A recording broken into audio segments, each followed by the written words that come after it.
I'm Lynn Komaromi. I'm a former student of Barbara Crockett.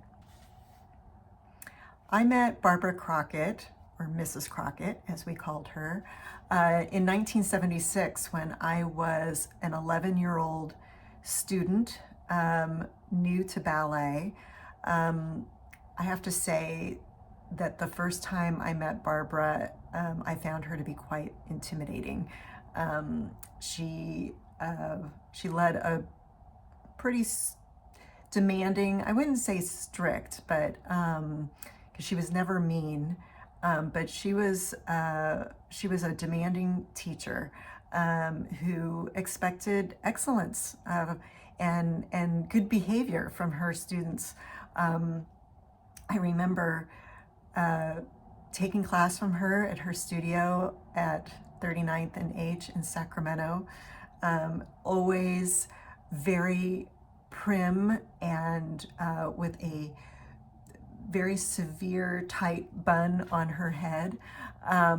But she led her classes, put her charges through their paces, demanding quality and excellence. And that was something that I grew to appreciate from her as I grew older. And truthfully, that's something that I carry through with me to this day. So Mrs. Crockett was demanding, but it was always in the pursuit of excellence. And, her personality was one where she would push you and to see, how far you could go. And she provided really useful feedback in terms of how you carried yourself, what the intention of the ballet was. It wasn't just about doing the steps. It wasn't just about technique, even though that was very important. But she really taught us how to embody the dance, how to perform, how to convey what we were doing through movement to an audience. And that was something that I really appreciated about her. So at the 39th and H studio, there was a donut shop down the street, and there would be a group of us young students who would, on our rehearsal breaks, head down to the donut shop to partake of not just one, but probably multiple donuts. And I remember Mrs. Crockett admonishing us to eat more healthfully, that those donuts would eventually catch up to us, which I think they did in some cases. And I guess what I always remember about Barbara was that I think I only ever saw her eat a container of yogurt, on her break in the studio. But I think it was just funny that that she was wise to tell us not to eat the donuts. So my dance career ended essentially when I was 17 years old, but the legacy of Barbara carries through to me to this day.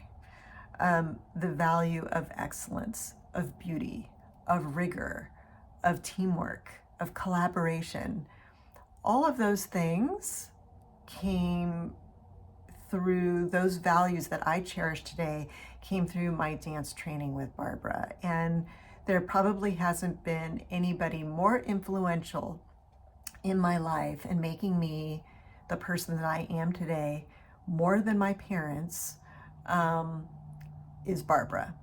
She ranks up there with both my mom and dad. And truly, I see it, it's part of who I am. Like I said, I did not pursue a professional career.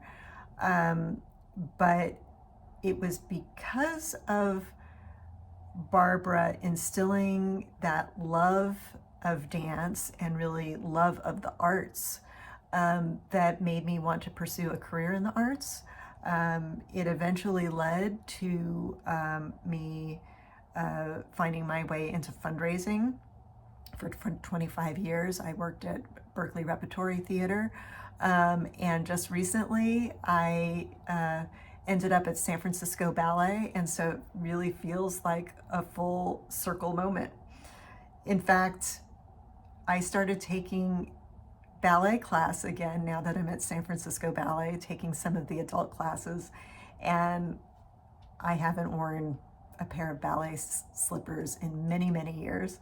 But I was incredibly flattered when the teacher said to me in my first class, "Where did you train?" The fact that you could see that I had training, I was very flattered by.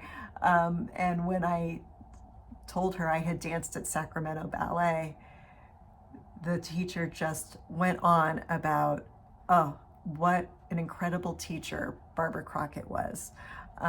So the fact that you could see that training in my 57-year-old body after all of these years, I really do think is a testament to who Barbara was as a teacher. So when I was a dancer at Sacramento Ballet, I had the good fortune of going to a number of the RDA festivals, which Barbara was so instrumental in creating. And my memory of that time was how eye-opening it was to go beyond my own studio, to understand that there were other companies out there with different technique. We were seeing different styles of dance. We would all take class together. It was such a great opportunity for a young dancer on a pre-professional track. I remember seeing Joanna Berman, who was studying at Marin Ballet at the time, was in class in these RDA classes with me and seeing her perform. And then, of course, going on to follow her incredible career when she joined San Francisco Ballet and became a principal dancer there. The festival, I think, was instrumental to the national dance landscape for those young dancers in seeing the opportunities that lay ahead of them in their own careers. Barbara's legacy, you see it in today's generation because her work is being passed down through generations. She has trained so many dancers who have gone on to professional careers, who have opened their own studios, formed their own companies, who then have trained yet another generation and another generation of dancers. There's a through line in all of that. And so you are definitely seeing the legacy of Barbara in today's dancers, and that's just so incredibly gratifying. But you're also seeing it in those of us who did not follow a dance path. You know, you look at the legacy of Barbara, you'll see doctors, you'll see journalists, you'll see people like me who are working in the arts and advancing the art form. And so how incredible that she's had this kind of reach and made this kind of impact in the world. Barbara truly meant the world to me. I think about her now actually more than ever, now that I'm actually back working in the ballet again. I am so grateful and that she was in my life. And by extension, she still continues to be in many people's lives through her incredible legacy. There you go.